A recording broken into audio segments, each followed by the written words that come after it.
আল্লাহর নবী বলেছেন, আল্লাহর সৃষ্টি নৈপুণ্যতা সম্পর্কে যদি কোনো বান্দা 1 ঘন্টা চিন্তা করে, 1 ঘন্টা যদি গবেষণা করে, চিন্তা করে, রব্বুল আলামিন তার আমলনামায় 60 বছরের নফল ইবাদতের সওয়াব লিখে দেন। জোরে বলেন সুবহানাল্লাহ। আল্লাহ পাক এই সমস্ত কথা বলে এখন ওই ফর্মুলা বলতেছেন যে আসলে আমার বান্দা হওয়ার জন্য, খাঁটি বান্দা হওয়ার জন্য তার কয়েকটি বৈশিষ্ট্য থাকতে হবে। আল্লাহ পাক এখানে 8টি বৈশিষ্ট্য বর্ণনা করেছেন। আল্লাহর খাঁটি বান্দা হওয়ার জন্য বৈশিষ্ট্য কয়টা লাগবে? 8টি। বেহেশত কয়টা? বেহেশত কয়টি? আল্লাহ পাক বৈশিষ্ট্য বানিয়েছেন 8টি। এখানে 8টি বৈশিষ্ট্যের কথা বলা হয়েছে। মহান আল্লাহ রাব্বুল আলামিন বলেন, ওয়া ইবাদুর রাহমানিল্লাযীনা ইয়ামশুনা আলাল আরদি হাওনা ওয়া ইযা খাতাবাহুমুল জাহিলুন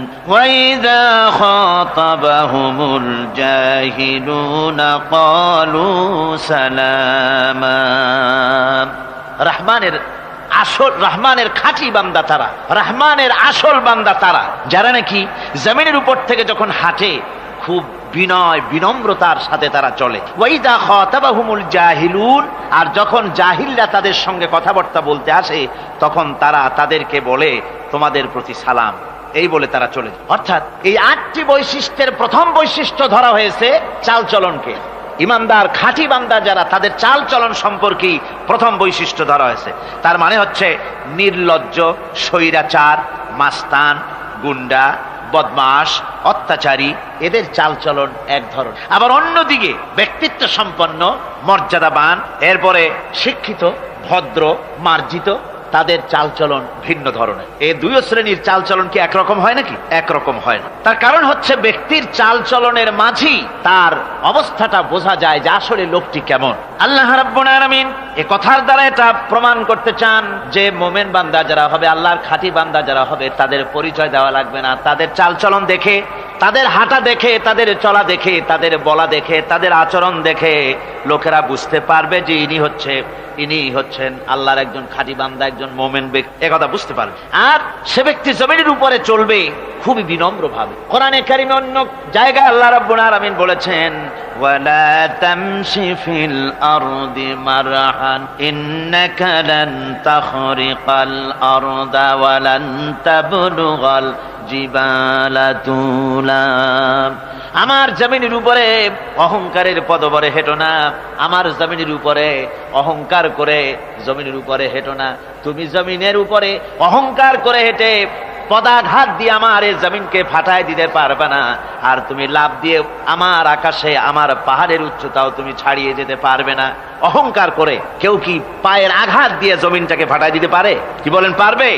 আর অহংকার করে লাফ দিয়ে পাহাড়ের উচ্চতাও কি কেউ ছাড়িয়ে যেতে পারবে?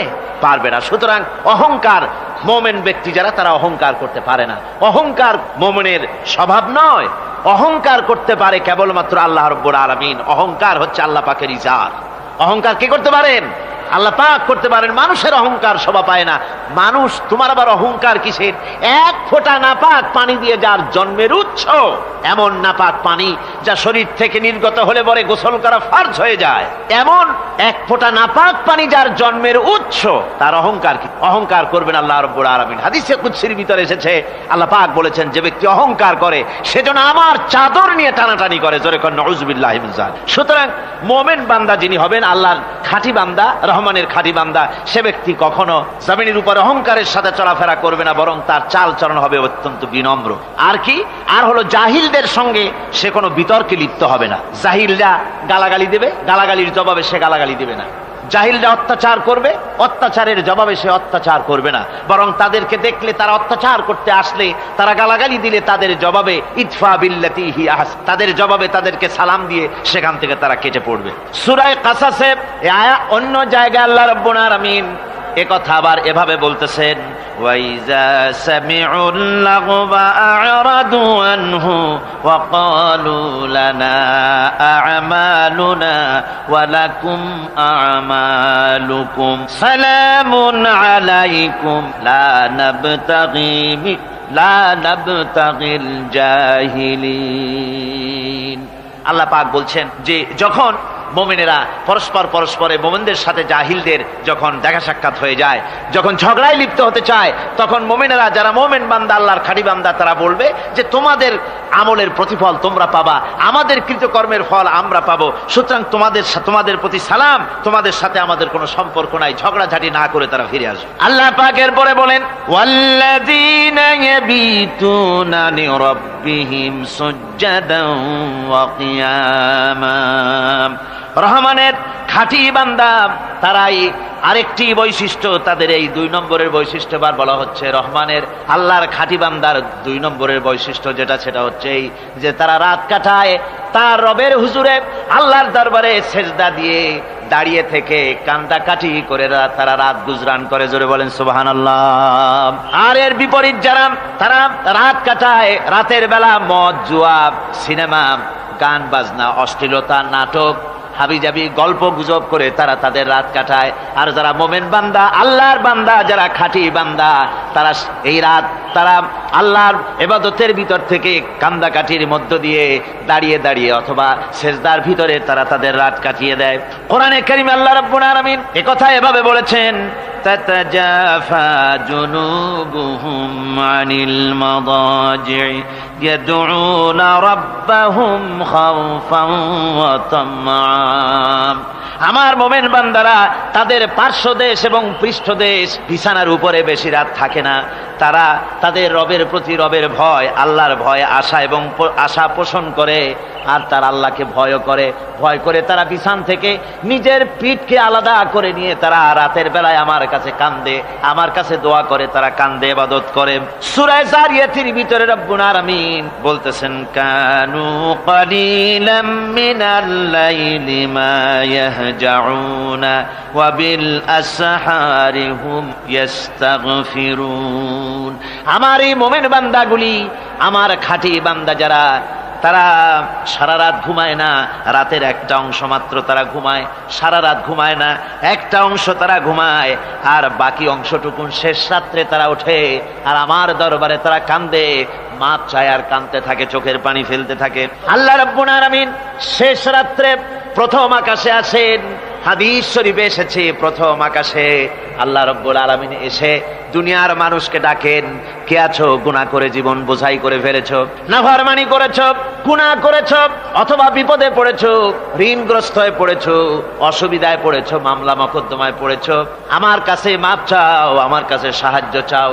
এই সময় যে সমস্ত বান্দারা আরামের ঘুমকে হারাম করে আল্লাহর দরবারে কাঁদতে থাকে, তাহাজ্জুদের নামাজ আদায় করে যখন হাত তুলে কাঁদে, আল্লাহ পাক তখন এই দৃশ্য দেখে ফেরেশতাদের বলেন, ও আমার ফেরেশতারা, আমার ওই বান্দাগুলি কাঁদে কেন? সমস্ত মানুষ যখন ঘুমানো, এই বান্দাগুলি কাঁদে কেন বলো? ফেরেশতারা বলে, আল্লাহ তুমি তো ভালো করে জানো।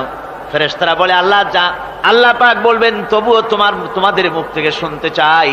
ফেরেশতারা তখন বলবে, রব্বুল আলামিন তোমার বান্দা গুনাহ করেছে, জাহান্নামের ভয়তে তোমার কাছে কাঁদতেছে, তোমার ভয়তে কাঁদে, জাহান্নামের ভয়তে কাঁদে। আল্লাহ জিজ্ঞেস করেন, ফেরেশতারা, ওরা যে আমার ভয়তে কাঁদে, ওরা কি আমারে দেখছে নাকি? ফেরেশতারা বলেন, না খোদা তোমারে দেখে নাই। আল্লাহ পাক বলেন, ওরা আমার যে জাহান্নামের ভয়তে কাঁদে, ওই জাহান্নাম তারা দেখেছে নাকি? ফেরেশতারা বলে, না আল্লাহ, তোমার জাহান্নাম ওরা দেখে নাই, তোমার বেহেশত কিছুই দেখে নাই। আল্লাহ পাক বলেন, ও আমার ফেরেশতারা, এই বান্দাগুলি আমার দোজখ দেখে নাই, আমাকে দেখে নাই, হাসর মিজান সিরাত কিছুই দেখে নাই, শুধু কোরআনের কথা শুনে, আমার নবীর কথা শুনে, আমার কোরআনের কথা শুনে বিশ্বাস করে আরামের ঘুমকে হারাম করে কিভাবে কাঁদতেছে তাকায় দেখ। আমার রহমতের দরিয়ায় জোশ মেরে গেছে, তোরা সাক্ষী থেকে যা, আমার ওই ক্রন্দনরত বান্দাগুলিকে আমি আল্লাহ মাফ করে দিলাম। আমার ভাইয়েরা, আল্লাহ পাক বলেন, আম্মান হুয়া কানিতুন আনা আল-লাইলি সাজিদাও ওয়া কাইমান।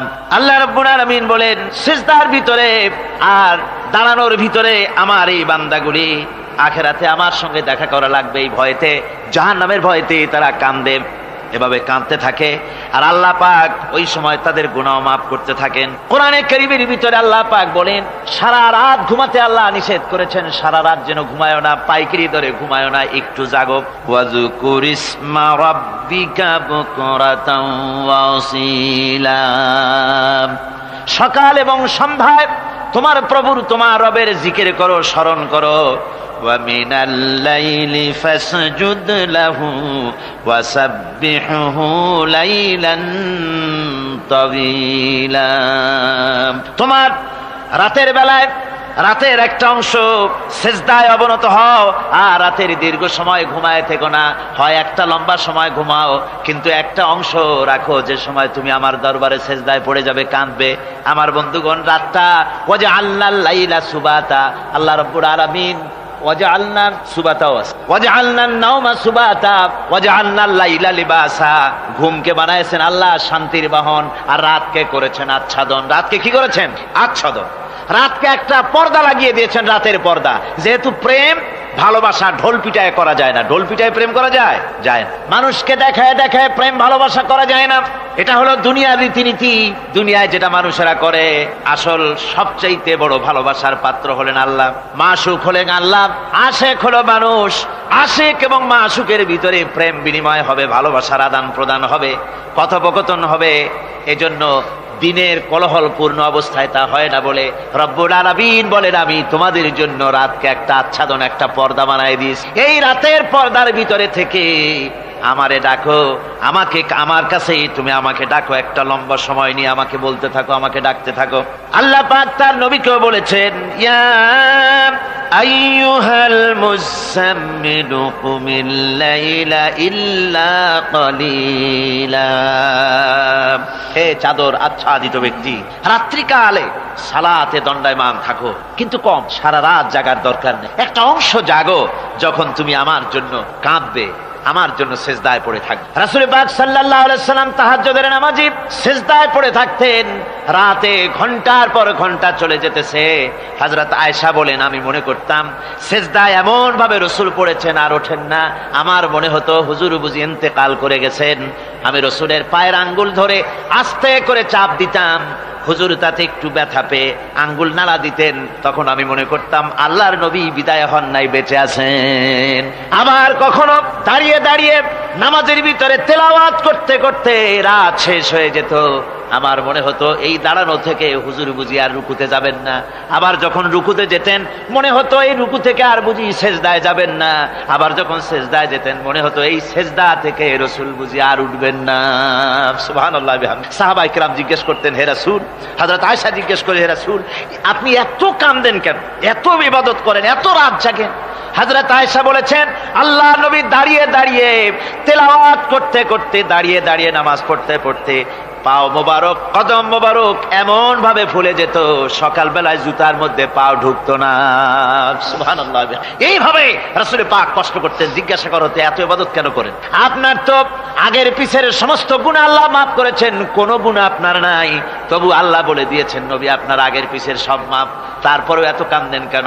আল্লাহর নবী বলেছেন, ও সাহাবীরাও আমার স্ত্রীরা শোনো, আমি কি আমার বান্দার, আমি আমার আল্লাহর শুকরগুজারকারী বান্দায় কি আমি পরিণত হব না? যে আল্লাহ আমাকে এত নিয়ামত দিয়েছেন, আমি কি সেই আল্লাহর শুকরগুজার হব না?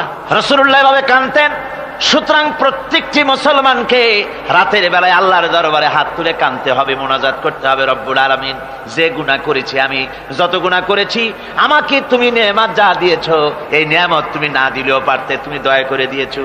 এভাবে যদি মানুষ কান্দে, আল্লাহ এই অপরাধ করেছি, অপরাধের কথা যদি স্মরণ করে আর কাঁদতে থাকে, আল্লাহ রব্বুল আলামিনের রহমত তার উপরে তখন পড়তে থাকে। আর এই তাহাজ্জুদ গভীর রাতের কান্দাকাটি, এই জন্য আল্লাহ পাক বলেন, এর আসল ব্যাপারটা হলো ইন্না নাশিআতাল লাইলি হিয়া আশাদ্দু ওয়াতআন ওয়া আকওয়ামু কিলা।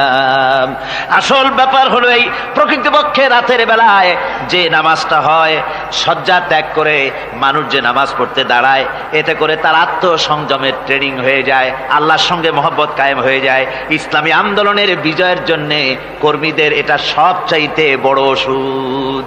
শুধু হরতালের প্রোগ্রাম দিয়া, শুধু মিছিলের প্রোগ্রাম দিয়া ইসলামী আন্দোলন বিজয় কোনো কালে হয় নাই আর হবেও না। এজন্য আন্দোলন যারা করে তাদেরকে গভীর রাত্রে উঠতে হয়, নফল রোজা রাখতে হয়, আর গভীর রাত্রে তেলাওয়াত করতে হয়, কানতে হয় আল্লাহর কাছে, তা না হলে আন্দোলনের বিজয় হওয়া সম্ভব নয়। আমার বন্ধুগণ, আমরা জেনেছি ইতিহাসে আছে লাল সালু একটা বই পড়ানো হয়, কলেজে পড়ানো হয়, আপনারা নাম শোনেন নাই? এই বইটা আমাকে একজন প্রফেসর এই চট্টগ্রামের আমাকে দেখতে দিলেন, আমি দেখলাম তার মধ্যে তিনি ইসলামের ব্যাপারে এত বিদ্বেষ ছড়িয়েছেন। এক জায়গায় তিনি লিখতে গিয়ে লিখেছেন, আমি পড়লাম, নিজে পড়েছি, যে দেশে যত টুপি দেখা যায় জমিনে এত শস্য হয় না। এদেশে এই মোষ দাড়ি গোপ ওঠার আগেই কোরআন শরীফ হেফজ করা সারা, অথচ জমিনে শস্য নাই। জমিনের শস্য আর কোরআন শরীফ পড়ার সাথে তুলনা করে উপহাস করেছে রীতিমতো। একটা দুশ্চরিত্র খলনায়ককে দিয়ে সেখানে কোরআন হাদিসকে বিকৃত করার অপচেষ্টা চালানো হয়েছে। এরকম একটা নিকৃষ্ট বইকে তারা স্কুলে এবং কলেজে সেখানে পড়াশোনার ব্যবস্থা করে দিয়েছে। আর ইসলামের ব্যাপারে যদি কেউ গাইল দিতে পারে তাহলে সে বইটাকে খুব সুনাম সুখ্যাতি করে বাজারে ছড়াবার চেষ্টা করা হয়, ঠিক কিনা কর? যে কবি, ওই আগেই বলেছি, যে কবি ইসলামের গাইল দিতে পারবে সে সবচাইতে বড় কবি। যে সাহিত্যিক ইসলামকে খোসা দিয়া, কোরআনকে খোসা দিয়া কথা লিখতে পারবে সে হলো শ্রেষ্ঠ সাহিত্যিক, ঠিক কিনা কর? আর এই খ্রিস্টান জগৎ, ইহুদি জগৎ, তারা ইসলামকে আর মুসলমানদেরকে গালাগালি করার জন্য সব সময় মুসলমান নামের কুলাঙ্গারদেরকে বেছে নেয়। যেমন নবুয়াতের উপরে হামলা চালাতে হবে, সেজন্য এই পৃথিবীর নিকৃষ্ট কাফের গোলাম মোহাম্মদ কাদিয়ানির মতো একটা নিকৃষ্ট কাফেরকে তারা বেছে নিয়েছে, জোরে কর নাউজুবিল্লাহ। তার নাম একটা মুসলমানই না। আবার আমাদের দেশে আল্লাহকে, রসুলকে গালি দিতে হবে, দাউদ হায়দারের মতো একটা জাহান্নামের কীটকে তারা বেছে নিয়েছে মুসলমান নামে। আবার রসুলকে গালি দিতে হবে, হযরত আয়েশা সিদ্দিকা রাদিয়াল্লাহু তাআলা আনহাকে গালি দিতে হবে, সেজন্য মুসলমান নামের কলঙ্ক সালমান রুশদি নামক এক শয়তানকে এই ইহুদিরা বেছে নিয়েছে, ঠিক কিনা কর? কিন্তু এখন সালমান রুশদি যাবা কোথায়? এখন সালমান রুশদির উপরে যিনি হুকুম হজ জারি করেছিলেন ইমাম খোমেনি বেঁচে নাই, কিন্তু তার হুকুম এখনো বেঁচে আছে। উনি অর্ডার করেছেন যেখানে পাও সেখানে হত্যা করো, ফাকতুলু সালমান রুশদি হাইসু ওয়াজাদতুম, ওরে যেখানে পাও সেখানে হত্যা করো। এখন ওর দশা হয়েছে এই, চেহারা সার্জারি করে টরিয়া, তারপরে এখন লা ইয়ামুতু ফিহা ওয়ালা ইয়াহইয়া, সে বাঁচিয়াও নাই মরিয়াও নাই, এমন অবস্থা আছে। আমার ভাইরা, আমার মুসলমান মদও যদি খায়, জিনাও যদি করে, রসুলকে যখন কেউ গালি দেয় তখন মনে করে আমি একটা অপরাধ করেছি, ঠিক, আমি মদ খাইছি, অন্যায় করেছি, আমি নামাজ পড়ি না, অন্যায় করেছি, কিন্তু আমার রসুলকে গালি দিয়েছে, ওরে যদি পাই ওর কাঁচা কলিজা চাবায় খাবো, ঠিক কিনা কর? সুতরাং আজকে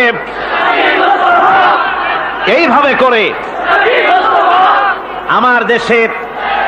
আমার দেশের শিক্ষা ব্যবস্থাকে নষ্ট করা হয়েছে এই ধরনের বই পড়িয়ে।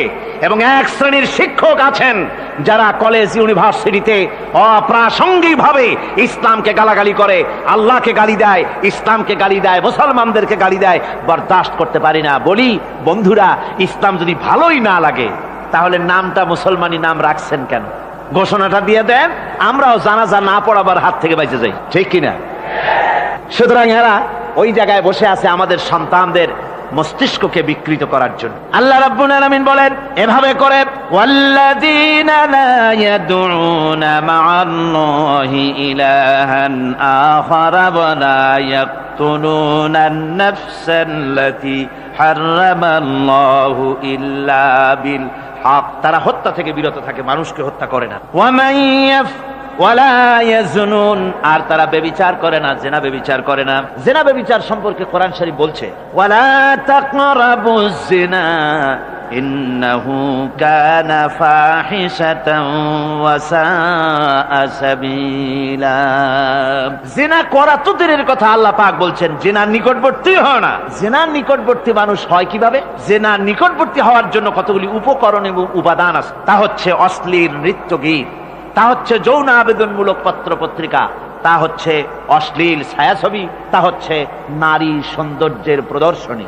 এই সব জিনিসগুলি মানুষকে জেনার দিকে আকৃষ্ট করে। এসব কি আমাদের সমাজে চালু আছে? আমাদের সমাজে আছে? তো জেনার উপকরণ কি কি বললাম?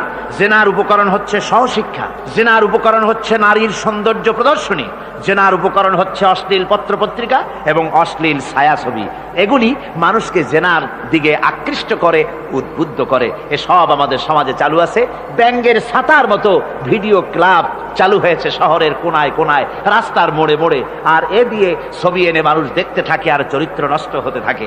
এরপরে রয়েছে সহশিক্ষার ব্যবস্থা, রয়েছে নারীদের বেপরদিগি সৌন্দর্যের প্রদর্শনী, আর রয়েছে যৌনাবেদনমূলক পত্রপত্রিকা। আর পত্রপত্রিকার কাজই হচ্ছে এখন যৌন সুশ্রুতি দেওয়া আর ইসলামকে গালি দেওয়া। বর্তমান সরকারের আমলে 1991 সনের জানুয়ারি থেকে শুরু করে, যখন সরকারের স্থিতিশীলতা ছিল না, জানুয়ারি ফেব্রুয়ারি মাস থেকে নিয়ে আজ পর্যন্ত বর্তমান সরকার প্রায় 138টি সাপ্তাহিক, পাক্ষিক, মাসিক, দৈনিক পত্রিকার ডিক্লারেশন দিয়েছেন। এতগুলি পত্রিকা, আর সমস্ত পত্রিকায় ওনারা ঘোষণা করেছেন যে আমরা সাংবাদিকতার সর্বোচ্চ স্বাধীনতা দিয়েছি।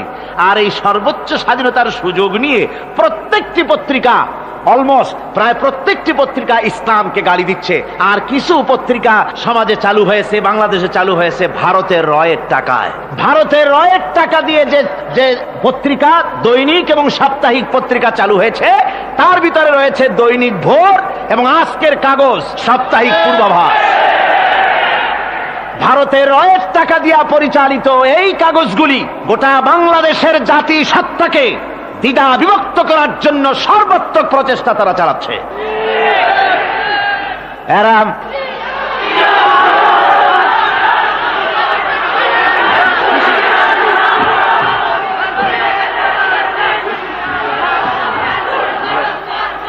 আমার বন্ধুগণ, এ ধরনের একটা না, প্রয়োজন হলে সব নাম আমরা তুলে ধরবো। ভারতের টাকা দিয়ে, ভারতের রয়ের টাকা দিয়ে তারা এভাবে পত্রিকা তৈরি করে গোটা বাংলাদেশের স্বাধীনতা, সার্বভৌমত্ব এবং অস্তিত্বের উপরে আঘাত হানতেছে। শুধু তাই নয়, তারা ইসলামের উপর আঘাত হানছে। আলেম এবং পীরদের বিরুদ্ধে বক্তব্য তারা পত্রিকার ভিতরে সমালোচনামূলক কথাবার্তা তারা লিখছে। এমন একটা সাপ্তাহিক পত্রিকা কম পাবেন যেখানে ইসলামকে, ইসলামী আন্দোলনকে কিছু না কিছু খোঁচা মারা না হচ্ছে। ঠিক কিনা কর, যারা বলেন ঠিক কিনা? তো এইভাবে করে তারা ষড়যন্ত্র চালিয়ে আমি সেদিন ঢাকায় বলেছিলাম যে বর্তমান মহিলা সরকার চলছে বলে আমরা কথা বলছি না, কিন্তু আমাদের একটা ধৈর্য আছে। আমরা সরকারকে সময় দিচ্ছি এগুলিকে কন্ট্রোল করার জন্য। শাসনতান্ত্রিক অ্যাকশন নেওয়া উচিত গভর্নমেন্টের। শাসনতন্ত্রে কি আছে? শাসনতন্ত্রে, সংবিধানে, কনস্টিটিউশনে লেখা আছে যে নাগরিকদের কোন ধর্মীয় অনুভূতিতে আঘাত লাগতে পারে এমন কোন কথা, এমন কোন বক্তব্য কেউ লিখতেও পারবে না, বলতেও পারবে না। সেটা দণ্ডমূলক শাস্তি, এটা শাস্তি হবে তার। এ ধরনের কথা লেখা আছে। এটা লেখা থাকা সত্ত্বেও যারা ইসলামের বিরুদ্ধে কথা বলে, পত্রিকার মাধ্যমে যারা এগুলি লেখে, এগুলির বিরুদ্ধে গভর্নমেন্টের হাত দিতে, অ্যাকশন নিতে অসুবিধা কোথায়? আমরা সময় দিচ্ছি সরকারকে, তারা এই জিনিসগুলি দেখুক এবং অ্যাকশন নিক। যদি তা না হয় তাহলে জনগণেরও তো ইসলামের, এদেশের মুসলমান বৃহত্তর জনসংখ্যা, জনগোষ্ঠী হচ্ছে মুসলমান, ইসলামের বিরুদ্ধে, তার আল্লাহর বিরুদ্ধে, রসুলের বিরুদ্ধে, মুসলমানদের সবচাইতে প্রিয় জিনিসগুলির বিরুদ্ধে কেউ যদি কথা বলে, মুসলমানেরা তা বেশি দিন বরদাস্ত করবে না।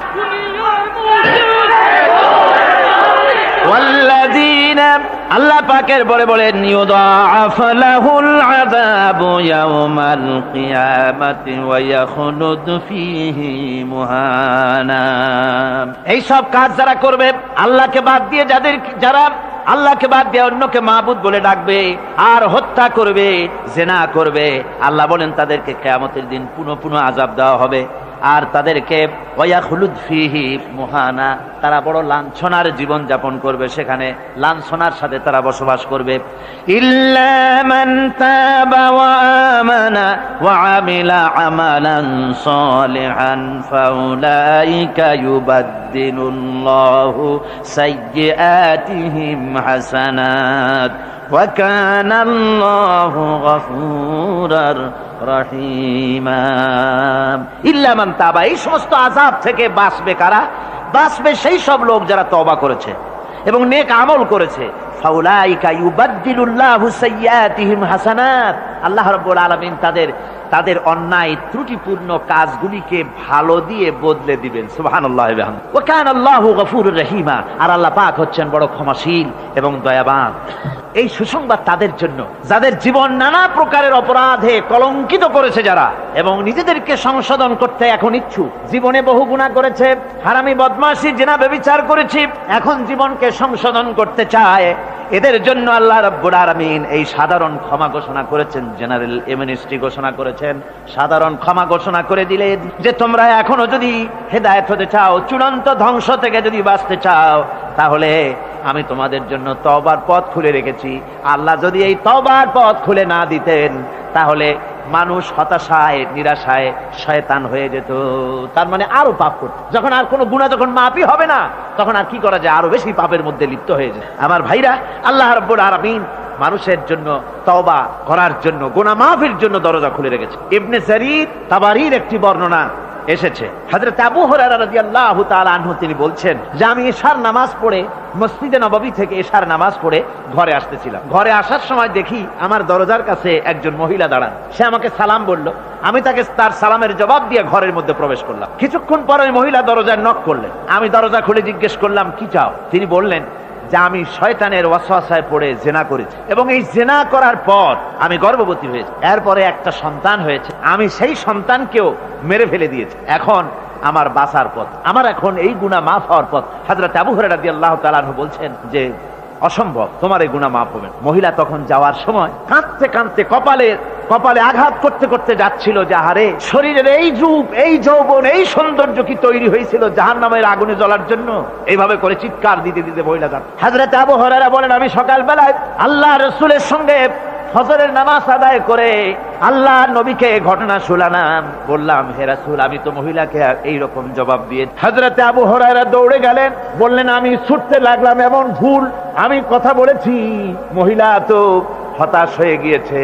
তিনি খুঁজতে খুঁজতে মহিলাকে পেয়ে গেলেন, যে বললেন, ও মহিলা, আল্লাহর হাবিব তোমার সম্পর্কে এই কথা বলেছেন, তুমি যদি তওবা করো আল্লাহ রাব্বুল আলামিন তোমাকে মাফ করে দিবেন, আর তোমার দোষ ত্রুটিগুলির বিনিময় আল্লাহ তোমাকে নেক দিয়ে বদলায় দিবেন, তোমাকে আল্লাহ মাফ করবেন। মহিলা শোনা মাত্র আল্লাহু আকবার বলে চিৎকার মেরে সিজদায় পড়ে গেলেন। তিনি প্রাণ ভরে কাঁদলেন আর বললেন, আল্লাহ তোমার দরবারে শুকরিয়া আদায় করি যে আমার মতো গুনাহগারের জন্য তুমি যে তওবার দরজা খোলা রেখেছো। তিনি তার নিজের দাসীকে এবং তার বাচ্চাকে, কৃত দাসীকে আল্লাহর শকরার্থে মুক্ত করে দিলেন। আমার ভাইয়েরা, এভাবে করে যারা নাকি আল্লাহর দরবারে যারা এভাবে মাপ চায়, আল্লাহ পাক তাদেরকে মাফ করে দিবেন। তওবা করার জন্য রব্বুল আলামিন পথ খুলে রেখে দিয়েছেন। আবার অন্য হাদিসে এসেছে হযরতে রাসূল পাক সাল্লাল্লাহু আলাইহি ওয়াসাল্লামের কাছে এক বৃদ্ধ এসে বলেছিলেন, হে আল্লাহর নবী, আমি যত গুনাহ করেছি সমস্ত গুনাহ যদি দুনিয়ার মানুষেরকে ভাগ করে দেওয়া হয়, তাহলে একযোগে সব মানুষকে তা ডুবাইয়া ছাড়বে, এত গুনাহ আমি করেছি। এমন কোন গুনাহ নাই যে আমি করি নাই। হে আল্লাহ রাসূল, আমার এই গুনাহ মাফ হবে নাকি? আল্লাহর নবী বলেন, তুমি কি মুসলমান হয়েছো? লোকটি বলল, হুজুর, আমি মুসলমান হয়ে গেছি। আশহাদু আল্লা ইলাহা ইল্লাল্লাহু ওয়াহদাহু লা শারীকা লাহু ওয়া আশহাদু আন্না মুহাম্মাদান আবদুহু ওয়া রাসূলুহু। পড়েন সবাই, আশহাদু আল্লা।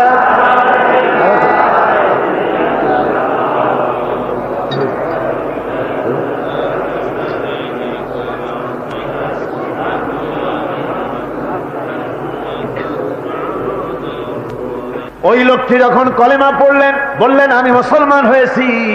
আল্লাহ নবী বলেন, শোনো আল্লাহর বান্দা, তুমি যখন কলেমা পড়েছো, তোমার পেছনের তামাম জিন্দেগির সমস্ত গুনাহ খাতা আল্লাহ রাব্বুল আলামিন মাফ করে দিয়েছেন। শুধু মাফ করেন নাই, আরো কি করেছেন? ওয়ায়ুবাদদিলুল্লাহু সাইয়্যাতিহিম হাসানাত। দোষ ত্রুটি তোমার যা আছে, যে ব্যক্তি তওবা করে আল্লাহর পথে চলে, নেক আমল করে, পেছনের জীবনের দোষ ত্রুটি যা করেছেন সবগুলির বদলে আল্লাহ রব্বুল আলামিন নেকি লিখে দিবেন। জোরে বলেন সুবহানাল্লাহ।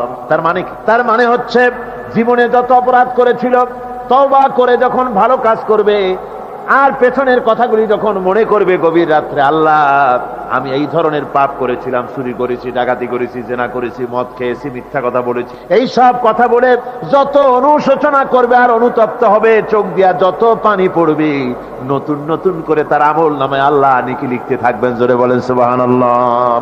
রব্বুল আলামিন তার বান্দাকে এত ভালোবাসেন। একজন সাহাবী কতগুলি পাখির বাচ্চা নিয়ে রাসূলের কাছে হাজির হয়েছেন। আল্লাহর নবী বলেন, এই পাখির বাচ্চাগুলি আনলা কেন?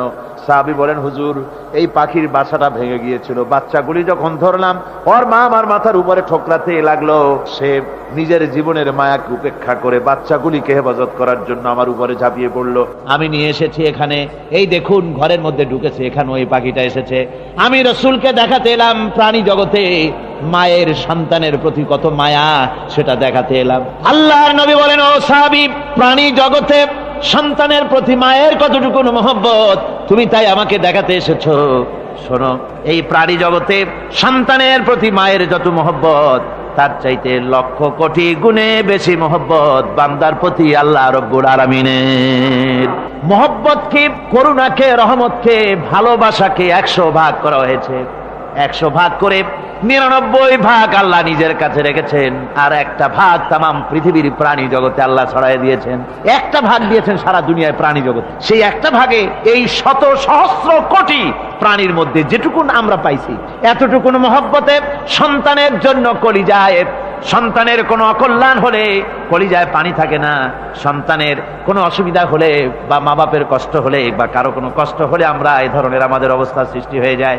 এক ভাগ তামাম পৃথিবীর সমস্ত প্রাণী জগতে ছড়ায় দেওয়ার পর আমাদের অবস্থা যদি এই হয়, তাহলে 99 ভাগ রহমত যার কাছে, বান্দার প্রতি তার মহব্বত কতখানি। আমার বন্ধুগণ, রাসূল পাক সাল্লাল্লাহু আলাইহি ওয়াসাল্লাম বলেছেন, ও সাহাবীরা, একজন লোক উটের পৃষ্ঠে যাচ্ছিল কোথাও, উটের পৃষ্ঠে তার খাবার আছে, পানিও আছে, যেতে যেতে মরুদ্যানের মধ্যে সে বিশ্রাম করলো। ঘুমের থেকে জেগে দেখে উট নাই, খাবার নাই, পানিও নাই। বড় লোকটা কেমন পেরেশান হয়। সাহাবীরা বলেন, হুজুর, উট হচ্ছে মরুভূমির জাহাজ, উট হারায় গেছে, টাকা পয়সা যা ছিল, খাদ্য খাবার ছিল, সব চলে গেছে, এর থেকে পেরেশানি তো আর কিছুই হয় না। হুজুর বলেন, লোকটা খানিকক্ষণ চিন্তা ভাবনা করতে করতে কিছুক্ষণ পর দেখলো উট ফিরে এসেছে, সমস্ত টাকা তার ওই খাদ্য আর পানিও নিয়ে হাজির হয়ে গেছে। বলো কেমন খুশি হয়। হুজুর, হযরত সাহাবীরা বলেন, হুজুর, এর থেকে খুশি আর কি হতে পারে, লোকটার দিল তো ভরে যাবে। আল্লাহর নবী বলেন, ওগো সাহাবীরা, কোন বান্দা যদি আল্লাহর থেকে নাফরমান হয়ে যায়, নামাজ ছেড়ে দেয়, জিনা ব্যভিচার বদমাশি নাফরমানিতে যদি যখন লিপ্ত হয়ে যায়, উঠারা ব্যক্তি উট পাওয়ার জন্য যেমন পেরেশানি বোধ করে, আল্লাহ রাব্বুল আলামিন তার ওই নাফরমান বান্দার জন্য, আল্লাহ রাব্বুল আলামিন ফিরে আসার জন্য আল্লাহ রাব্বুল আলামিন চান। বান্দা যখন, নাফরমান বান্দা নিজের গুনাহ বুঝতে পেরে যখন সেজদায় পড়ে গিয়া কান্দে, রব্বুল আলামিন আমার গুনাহ মাফ করে দাও, এইভাবে যখন কাঁদতে থাকে, রব্বুল আলামিন, আল্লাহর হাবিব বলেন, উঠারা ব্যক্তি উঠ ফেলে পড়ে, ওই ব্যক্তি যত খুশি হন। কোন নাফরমান বান্দা যখন সেজদায় পড়ে যায়, আল্লাহ রাব্বুল আলামিন এর চাইতে লক্ষ কোটি গুণে বেশি খুশি হয়ে যান। আল্লাহ পাক হচ্ছেন রহমান রহিম, গাফুরুর রহিম। পৃথিবীতে এমন কে আছে আপনি আমাকে বলেন, এমন কে আছে অপরাধ করবে না আর সে বলবে আয় তোরে মাফ করে দেই? বলেন, এরকম আছে নাকি? কেউ বলেন আছে? এমনকি বাপ মা, ছেলে অন্যায় করেছে, বাপ মার দিল চায় ছেলেটা যদি মাপ চাইতো, বড্ড ভালো হতো, ওর সাথে প্রাণ ভরে কথা বলতাম, বুকের সাথে জড়িয়ে নিতাম, কিন্তু মুখ খুলে বলে না যে অপরাধ করেছিস, মাপ চাইয়া যা, এরকম বলে। মাও বলে না, বাপেও বলে না, কিন্তু একমাত্র মহান সত্য রব্বুল আলামিন, বান্দা যখন গুনাহ করে আল্লাহ ডাকে, বান্দারে গুনাহ করেছিস ফিরে আয়, আমি তোরে মাফ করে দেব। গুনাহ করেছিস ফিরে আয়, জিনা করেছিস ফিরে আয়, মদ খেয়েছিস ফিরে আয়, মানুষ হত্যা করেছিস ফিরে আয়, কুফরি করেছিস ফিরে আয়, আগুন পূজা করেছিস ফিরে আয়, মাটি পূজা করেছিস, সূর্য পূজা করেছিস, যা করেছিস না কেন ফিরে আয়, আমাকে ডাক দে, আমি তোর জিন্দেগির গুনাহ আমি আল্লাহ মাফ করে দেব। এই জন্য আল্লাহ রাব্বুল আলামিনকে যখন কোন বান্দা একবার ডাকে, দিল থেকে, কলিজা থেকে একটা ডাক যদি দেয়, আল্লাহ 1000 ডাকের তুলনায় একটা ডাক আল্লাহ কলিজা থেকে ডাক। এই ডাকটা কোথা থেকে? কলিজা থেকে। দিল সে जो बात निकलती है असर रखती है पर नहीं मगर ताकते परवास रखती है। অন্তর থেকে যে কথা বেরোয় তা প্রভাব বিস্তার করে। কলিজা থেকে যদি কেউ ডাক দেয় আল্লাহ, কলিজার একটা ডাক আলাদা না? বলেন আলাদা কিনা? কলিজা থেকে ডাক, বলেন না সবাই আল্লাহ। কলিজা থেকে একটা ডাক যদি কেউ ভাবে আল্লাহকে ডাক দেয় আল্লাহ, আল্লাহ রাব্বুল আলামিন, বান্দা যখন একবার ডাক দেয়, আল্লাহ তখন 70 বার লাব্বাইক বলেন, 70 বার সাড়া দিয়া বলে, বান্দা কি চাও, আমি তোর কাছে হাজির। কি চাস বল, আমার আমি মাফ করে দেব। সুতরাং আল্লাহ রাব্বুল আলামিন বলছেন, আমার কাছে ক্ষমা চাও, মাফ চাও, আমার কাছে মাপ চাও, যত মাপ চাইবে আমি মাফ করে দেব। পৃথিবীতে এমন কেউ নাই যার কাছে বেশি চাইলে তিনি খুশি হবেন। আল্লাহ রাব্বুল আলামিন এমন এক সত্তা যার কাছে যত বেশি চাওয়া যাবে তিনি তত বেশি খুশি হবেন। হর হামেশা দেনে কো वो तैयार है जो न मांगे उससे वो बेजार है। যত বেশি চাওয়া যায় আল্লাহর কাছে আল্লাহ তত খুশি হন, আর যে ব্যক্তি চায় না আল্লাহর কাছে আল্লাহ তার উপরে বেজার হয়ে যান। ওয়ামান তাবা ওয়া আমিলা সালিহান ফাইন্নাহু ইয়াতুবু ইলাল্লাহি মাতাবা। আর যারা তওবা করে নেক আমল করে তার আল্লাহর দিকে ফিরে আসে, যেমনটি তার আশা উচিত তেমন ভাবে সে আল্লাহর কাছে ফিরে আসে, তার মানে হলো তওবা মাফ, তওবা কবুল করার জন্য, গুনাহ মাফ করার জন্য পৃথিবীতে কেউ নাই। আছে কেউ? গুনাহ কি কেউ মাফ করতে পারে? দুনিয়ায় কেউ পারে? আকাশে কেউ পারে? আল্লাহ ছাড়া কেউ গুনাহ মাফ করতে পারে? যদি মানুষ তওবা করে, রব্বুল আলামিন বলেন সে এমন ভাবে তওবা করে আল্লাহর কাছে ফিরে এসেছে যেখানেই তার আসা উচিত, এই জায়গা ছাড়া আর তার কোনো যাওয়ার জায়গা নাই। সুতরাং সে জায়গা মতো এসেছে, অনুতপ্ত এবং অনুশোচনা করেছে। আল্লাহ পাক এ ধরনের অনুতপ্তকারী, অনুশোচনাকারীকে রব্বুল আলামিন ক্ষমা করে দিয়ে থাকেন। ওয়াল্লাযীনা লা ইয়াশহাদুনা আয-যুর ওয়া ইযা মাররু বিল-লাগবি মাররু কিরামা। আর যারা মিথ্যার সাক্ষ্য হয় না, রহমানের বান্দা তারা যারা মিথ্যার সাক্ষ্য হয় না, এটা হচ্ছে ষষ্ঠ বৈশিষ্ট্য। আর তারা কোনো অনর্থক, কোনো নিরর্থক কোনো কাজ যদি দেখে, ঘটনা দেখে, সেখান থেকে তারা শরীফ মানুষের মতো, একেবারে নিতান্ত ভদ্র মানুষের মতো সেখান থেকে কেটে পড়ে। গান বাজনা হচ্ছে, নাটক হচ্ছে, অশ্লীলতা হচ্ছে, গালাগালি হচ্ছে, অনর্থক কোনো কাজ হচ্ছে, নিরর্থক কোনো অনুষ্ঠান কিছু একটা হচ্ছে, ওখান থেকে একটা ভদ্রলোকের মতো, যেমন কোনো দুর্গন্ধময় জায়গা থেকে মানুষ যখন যায় নাকে রুমাল দিয়ে আস্তে করে সেখান থেকে পাশ কেটে চলে যায়, ঠিক কিনা? ঠিক ওইভাবে করে আল্লাহ পাক বলছেন আমার মুমিন বান্দারা এই ধরনের কোনো অনর্থক, নিরর্থক যে কাজের মধ্যে কোনো পরকাল নাই, আল্লাহ নাই, দুনিয়ার মানুষের স্বার্থ নাই, দেশের স্বার্থ নাই, রাষ্ট্রের স্বার্থ নাই, জনগণের স্বার্থ নাই, এই ধরনের সমস্ত গাল গপ্প, নাটক, উপহাস, এই ধরনের মজা, এই ধরনের অনুষ্ঠান যখন দেখে আমার মুমিন বান্দারা সেখানে দাঁড়ায় না। ময়লার কাছ থেকে নাকে রুমাল দিয়ে মানুষ যেমন চলে যায়, এই লোকটিও তখন অত্যন্ত ভদ্রের মতো আস্তে করে পাশ কেটে বেরিয়ে যায়। ওয়াল্লাযীনা ইযা যুক্কিরু বিআয়াতি রাব্বিহিম লাম ইয়াখিরু আলাইহা সাম্মান ওয়া উমিয়ানা। আর আমার বান্দাদের 7 নম্বরের, রহমানের বান্দা, খাঁটি বান্দা যারা, তাদের 7 নম্বরের বৈশিষ্ট্য হচ্ছে এই যে ওই সমস্ত বান্দারা তাদের কাছে যখন আমার আয়াতকে শোনানো হয়, আমার কোরআন তেলাওয়াত করে আমার আয়াত পড়ে যখন নসিহত শোনানো হয়, তখন তারা বোবার মতো, বদিরের মতো বসে থাকে না। কথা বুঝতে পেরেছেন? রহমানের খাঁটি বান্দা যারা, তাদের কাছে কোরআনের কথা ওয়াজ করে যখন শোনানো হয়, আল্লাহর কালাম যখন শোনানো হয়, আয়াত পড়ে পড়ে যখন নসিহত শোনানো হয়, লাম ইয়াখিরু আলাইহা সুম্মান ওয়া উমিয়ানা, তখন ওই ব্যক্তি অন্ধ এবং বধিরের মতো চুপ করে বসে থাকে না, বরং আমল করা শুরু করে দেয়। জোরে বলেন সুবহানাল্লাহ। যখন সে জানলো যে এগুলি হলো আল্লাহর বিরোধী কাজ, এগুলি আল্লাহর কাজ, আল্লাহ রসুলের কাজ, তখন তা পালন করা শুরু করে দেয়। এই 5 দিন ধরে কোরআনের যে কথাগুলি হলো, এই কথাগুলি শোনার পর আপনারা কি বসে থাকবেন? বসে থাকবেন? যারা বসে থাকবে এইগুলি শোনার পরে আল্লাহ তাদেরকে বলেছেন এরা হলো অন্ধ, এরা হলো বধির, এরা হলো বোবা। আমরা আল্লাহর এই যে কথা, আমরা কি অন্ধ আর বধির আর বোবা হবো নাকি? আমরা হব না। আমরা অন্ধ নয়, বধির নয়, বোবা নই, বরং আল্লাহ যা বলেছেন, যা শুনলাম সামি'না ওয়া আতা'না, এই 5 দিন ধরে যা শুনলাম আল্লাহর কথা, কার কথা শুনলাম? আর সমস্ত কথা আমরা আমল করবো। জোরে কোন আমিন। আল্লাহ যেন কবুল করেন। জোরে কোন আমিন। আমল করা কি? বসে না থাকা কি? বসে না থাকা হচ্ছে যা শুনলাম, আল্লাহর যা ফরজ, যা হুকুম, তা মানবো। আল্লাহ যা নিষেধ করেছেন তার থেকে ফিরে থাকবো, এটাই হলো কাজ। এরপরে রব্বুল আলামিন বলেন والذين يقولون ربنا هب لنا من أزواجنا وذرياتنا قرة أعين واجعلنا للمتقين إماما। রহমানের বান্দা 8ম নম্বর এবং শেষ নাম্বার হচ্ছে এটা বৈশিষ্ট্য এই যে তারা রহমানের যারা খাঁটি বান্দা, আল্লাহর যারা খাঁটি বান্দা, তারা রব্বুল আলামিনের কাছে মুনাজাত করে, আমার রব, আয় আমার আল্লাহ, হাবলানা মিন আজওয়াজিনা, ওয়া যুররিয়াতিনা, আমাদের এবং আমাদের স্ত্রীদের আর আমাদের সন্তানদেরকে তুমি দয়া করে আমাদের চক্ষুর শীতলতা বানায় দাও। জোরে বলেন আমিন। ওয়াজআলনা লিল মুত্তাকিনা ইমামা, আর আমার এই সন্তানদেরকে তুমি মুত্তাকিদের ইমাম বানায় দাও। শুধু মুত্তাকি বানায়ও না, মুত্তাকিদের নেতা বানায় দাও। জোরে কোন সুবহানাল্লাহ। এই সূরাটা এইটা তখনকার কথা যখন এই মুমিনদের মক্কি সূরা তো এটা, যখন মক্কা শরীফে দেখা গেল যে মুসলমানেরা, যিনি ইসলাম কবুল করেছেন তার বাপ কাফের, যিনি ইসলাম কবুল করেছেন কারো বাপ কাফের, কারো মা কাফের, কারো সন্তান কাফের, কারো মেয়ে কাফের, কারো জামাই কাফের, সব প্রিয়জনেরা কুফরি হালতে আছে। আর এগুলি দেখে তাদের চক্ষুর মধ্যে কাটা বিঁধতেছিল, চক্ষু জর্জরিত হয়ে যাচ্ছিল।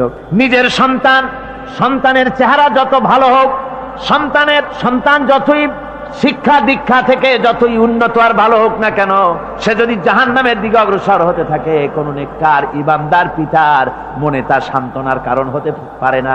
সে তখন আল্লাহর দরবারে, আল্লাহ পাক বলেন ওই মুমিন বান্দারা আমার কাছে দোয়া করে যে রব্বুল আলামিন আমার সন্তানদেরকে, আমার স্ত্রীদেরকে আমার চোখের শীতলতা বানাও, তাদের আমল আখলা কেমন বানাও, যাতে আমাদের চক্ষু ঠান্ডা হয়ে যায়। জোরে বলেন আমিন, জোরে বলেন আমিন। সন্তানদের জন্য আল্লাহর কাছে দোয়া করতে হবে। আপনারা দেখেন, চোখের সামনে দেখতে পাচ্ছেন সন্তান সিনেমায় যাচ্ছে, সন্তান নামাজ পড়ে না, সন্তান রোজা রাখে না, সন্তান মানুষের তৈরি করা মতাদর্শের পেছনে স্লোগান দিচ্ছে, দৌড়াচ্ছে, আর আপনি পিতা হয়ে তাকে ঠেকাচ্ছেন না। ওই ছেলে তো জাহান্নামে যাচ্ছে, আপনার দরদ হওয়া উচিত, ওই ছেলেকে ফিরানো দরকার আর আল্লাহর কাছে দোয়া করা দরকার। আমার বন্ধুগণ, দোয়া আল্লাহ নিজেই শিখাই দিচ্ছেন, দোয়া করো। পড়েন আমার সাথে, রব্বানা হাব লানা মিন আজওয়াজিনা ওয়া যুররিয়াতিনা কুররাতা আয়ুন ওয়াজআলনা লিল মুত্তাকিনা ইমামা। উলাইকা ইউজসাউনাল গুরফাতা বিমা সাবারু ওয়া ইউলাক্কাউনা ফিহা তাহিয়াতাও ওয়া সালামা।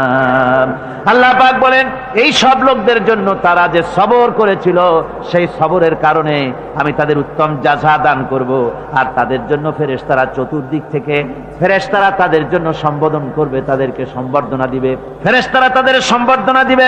ওয়াল মালাইকাতু ইয়াদখুলুনা আলাইহিম মিন কুল্লি বাবিন সালামুন আলাইকুম বিমা সাবারতুম ফানি'মা উকবাদ-দার। চতুর্দিক থেকে ফেরেশতারা আসতে থাকবে আর তারা সালাম দিতে থাকবে, তাদেরকে সম্বর্ধনা দেবে বেহেশতীদেরকে, আর বলবে তোমাদের জন্য এই পরকালের এই ঘরটাই, জায়গাটা কতই না উত্তম করে আল্লাহ তৈরি করে রেখেছেন। বলেন সুবহানাল্লাহ। সালামুন আলাইকুম। আল্লাহ বলছেন উলাইকা ইউজসাউনাল গুরফাতা বিমা সাবারু, তোমরা যে সবর এখতিয়ার করেছিলে সেজন্য আজকে তোমাদের জন্য আমি এই বিরাট নিয়ামত তোমাদের জন্য রেখেছি। দিনকে চালু করতে গেলে, ইসলামী আন্দোলন করতে গেলে বিপদ আসে, আর সেই বিপদে সবর এখতিয়ার করতে হয়। কত ভয় আসে, লোভ আসে, কত কিছু আসে। এগুলিকে উপেক্ষা করে যারা ইসলামী আন্দোলনের জন্য নফসের খাহেশকে, আরামকে হারাম করে দিয়ে আন্দোলনে যারা ঝাঁপিয়ে পড়তে পারে, তাদের জন্য আল্লাহ পাক এই সমস্ত নেয়ামত রেখে দিয়েছেন। কুল মা ইয়াবাউ বিকুম রাব্বি লাউলা দুআউকুম ফাকাদ কাযযাবতুম ফাসাউফা ইয়াকুনু লিজামা। ও নবী, আপনি এদেরকে বলেন, আপনি এই লোকগুলিকে বলেন যে তোমাদের ব্যাপারে আল্লাহর কি প্রয়োজন পড়েছে যদি তোমরা আল্লাহকে নাই ডাকো, আল্লাহর কাছে যদি দোয়া না করো, যদি হাত না পাতো, আল্লাহকে যদি না ডাকো, তাহলে তোমাদের দিয়ে আল্লাহর দরকার। ফাকাদ কাযযাবতুম, তোমরা তো অস্বীকার করে চলছো। ফাসাউফা ইয়াকুনু লিজামা, খুব তাড়াতাড়ি করে তোমরা বুঝতে পারবে, এমন অবস্থা, এমন আযাব আসবে যে তখন তোমাদের প্রাণ বাঁচানোই দায় হয়ে পড়বে। আমার বন্ধুগণ, একটা মানুষের সাথে মানুষের সৃষ্টি আর পাথরও সৃষ্টি, পাথরও একটা মাখলুক, মানুষও মাখলুক। পাথরের সাথে মানুষের পার্থক্য কোথায়? পাথর আল্লাহর দরবারে হাত তুলতে পারে না, আল্লাহকে ডাকতে পারে না, মোনাজাত করতে পারে না। মানুষ ডাকতে পারে, হাত তুলতে পারে, তার হাত দেওয়া আছে। মানুষ হয়ে যদি আল্লাহর দরবারে হাত তুলতে না পারলেন, চোখের পানি যদি না ফেলতে পারলেন, আল্লাহ পাক বলছেন, ও নবী বলে দেন, আপনি বলুন তোমাদের দিয়ে কি প্রয়োজন আল্লাহর? লাউলা দুআউকুম, তোমরা যদি সেই আল্লাহকে যদি না ডাকো, যদি তার কাছে হাত না তোলো, তাহলে তোমাদের দিয়ে আল্লাহর দরকারটা কি? তোমাদেরকে রব্বুল আলামিন তৃণখণ্ডের মতো উড়িয়ে দিবেন, কোন মর্যাদা থাকবে না আল্লাহর কাছে। সুতরাং মর্যাদা পেতে হলে আল্লাহকে ডাকতে হবে, আল্লাহর কাছে চাইতে হবে। এভাবে করে আল্লাহ পাক তার বান্দাদেরকে নির্দেশ করছেন। আমার বন্ধুগণ, এই মোট 8টি বৈশিষ্ট্য ইসলামের আপনার মোমেন বান্দাদের জন্য, রহমানের খাঁটি বান্দাদের জন্য এই 8টি বৈশিষ্ট্য আল্লাহ পাক দান করেছেন। এই 8টি বৈশিষ্ট্য যেন আল্লাহ পাক আমাদের মধ্যে দান করে দেন। জোরে বলেন আমিন, আরো জোরে বলেন আমিন। 8টি বৈশিষ্ট্যের জন্য আল্লাহ পাক বেহেশতও রেখেছেন 8টি। বেহেশত কয়টি? এই 8টি বেহেশতের দরওয়াজা আল্লাহ যেন আমাদের জন্য কিয়ামতে খুলে দেন। জোরে কোন আমিন। আমার ভাইরা, আল্লাহ রাব্বুল আলামিন এই কোরআন যে নাজিল করেছিলেন, এই কোরআন দিয়ে এই ধরনের নৈতিক গুণে গুণান্বিত একটা জনসমষ্টি তৈরি করেছিলেন আল্লাহর হাবিব জনাব মুহাম্মদ রাসূলুল্লাহ সাল্লাল্লাহু আলাইহি ওয়াসাল্লাম। আর সেই জনসমষ্টি দিয়ে রাসূল পাক সাল্লাল্লাহু আলাইহি ওয়াসাল্লাম একটি ইসলামী কল্যাণমূলক রাষ্ট্র তৈরি করেছিলেন। রাসূলুল্লাহ কি করেছিলেন? একটা রাষ্ট্র। এই যা বললাম, এই 5 দিন ধরে যা বললাম, এই সব গুণাবলী দিয়ে, এই সব বৈশিষ্ট্য দিয়ে রাসূলুল্লাহ একটা জনগোষ্ঠী তৈরি করেছিলেন। সেই জনগোষ্ঠী নিয়ে মক্কি জিন্দেগি থেকে রাসূলুল্লাহ মদিনায় আসলেন। আর মদিনায় এসে রাসূলুল্লাহ এখন রাষ্ট্রপ্রধান হয়ে গেলেন। কি হয়ে গেলেন? রাষ্ট্রপ্রধান, প্রেসিডেন্ট হয়ে গেলেন। রাসূলুল্লাহ আজকে প্রেসিডেন্ট, রাষ্ট্র হলো। আর কোরআন দিলেন সংবিধান হিসাবে, শাসনতন্ত্র হিসাবে। আল্লাহর নবী বললেন, আজকে আমি দেশবাসীকে এমন একটা কনস্টিটিউশন, এমন একটি সংবিধান দেশবাসীকে আমি দিলাম, যেই সংবিধানের বদৌলতে সমাজে আর চুরি থাকবে না, ডাকাতি থাকবে না, জেনা থাকবে না, ব্যভিচার থাকবে না। এর বদৌলতে মানুষ এখন দরজা খুলে ঘুমাতে পারবে, আর কোনো অশান্তি থাকবে না, চুরি হবে না, ডাকাতি হবে না, নারী ধর্ষণ হবে না, হত্যা হবে না, আরামের জমিন হয়ে যাবে, আর মানুষ শান্তিতে বসবাস করতে পারবে। হুজুর বললেন, খায়রুল কুরুনি কারনি, সর্বশ্রেষ্ঠ যুগ হচ্ছে আমার যুগ। আমার বন্ধুগণ, কোরআনের সমাজই ছিল পৃথিবীর সর্বশ্রেষ্ঠ সমাজ। সেই সমাজ ব্যবস্থাকে আমরা ভুলে গিয়েছি। আজকে সমাজতন্ত্র ব্যর্থ হলো কেন? কমিউনিজম ব্যর্থ হলো কেন? ব্যর্থ হওয়ার একমাত্র কারণ হলো তারা মানুষকে খেতে দিতে পারে নাই, পড়তে দিতে পারে নাই। পুঁজিবাদও ব্যর্থ, সমাজতন্ত্র ব্যর্থ। আসলে ওরা বলেছে আমরা সবাইকে সমান করে দেব, খাইতে দেব, পড়তে দেব, কাপড় দেব, চোপড় দেব, ওষুধ দেব, তোমাদের মৌলিক অধিকার, মৌলিক প্রয়োজন মিটাবো, এগুলি সব তারা বলেছে। কিন্তু মৌলিক প্রয়োজন মিটাতে পারে নাই। 70 বছর যেতে পারল না, বিদায় হয়ে গিয়েছে। মৌলিক প্রয়োজন মিটাতে পারে শুধুমাত্র কোরআন। কে মিটাতে পারে? জোরে বলেন, কে পারে? কোরআন পারে মানুষের মৌলিক প্রয়োজন মিটাতে। তাই এই কোরআনে কারীমকে আল্লাহ রাব্বুল আলামিন অবতীর্ণ করলেন। আর কোরআন দিয়ে রাসূল পাক সাল্লাল্লাহু আলাইহি ওয়াসাল্লাম একটা সমাজ তৈরি করলেন, এমন সমাজ যেখানে রাষ্ট্রপ্রধানের পেট ফুলে উঠলো না খাইয়া, রাষ্ট্রপ্রধানের বিরাট বিল্ডিং উঠলো না, বিদেশে টাকা জমা হলো না। আজকে আমরা দেখি পৃথিবীতে কত জায়গায় রাষ্ট্রপ্রধান নিজের ছেলেবেলে নাই, হাওলাত করা ছেলে একটা, তাও যদি এত টাকা পয়সা বিদেশে জমা করে, তাহলে মানুষেরা মন্তব্য করে যদি নিজের ছেলে থাকতো তাহলে তো গোটা বাংলাদেশ বিদেশি ব্যাংকে জমা দিয়ে দিত। ইসলাম পৃথিবীতে এসেছে মানুষকে এমন এক শান্তির বিধান দিতে। রাষ্ট্রপ্রধান মুহাম্মদ রাসূলুল্লাহ সাল্লাল্লাহু আলাইহি ওয়াসাল্লাম, মানুষ খাবার পেয়েছে, দরজা খুলে ঘুমাবার সুযোগ পেয়েছে। আজ হযরত আবু হুরায়রা রাদিয়াল্লাহু তাআলা আনহু বলেন, আমি রাসূলুল্লাহর কাছে গেলাম, হুজুরকে গিয়ে সালাম করলাম।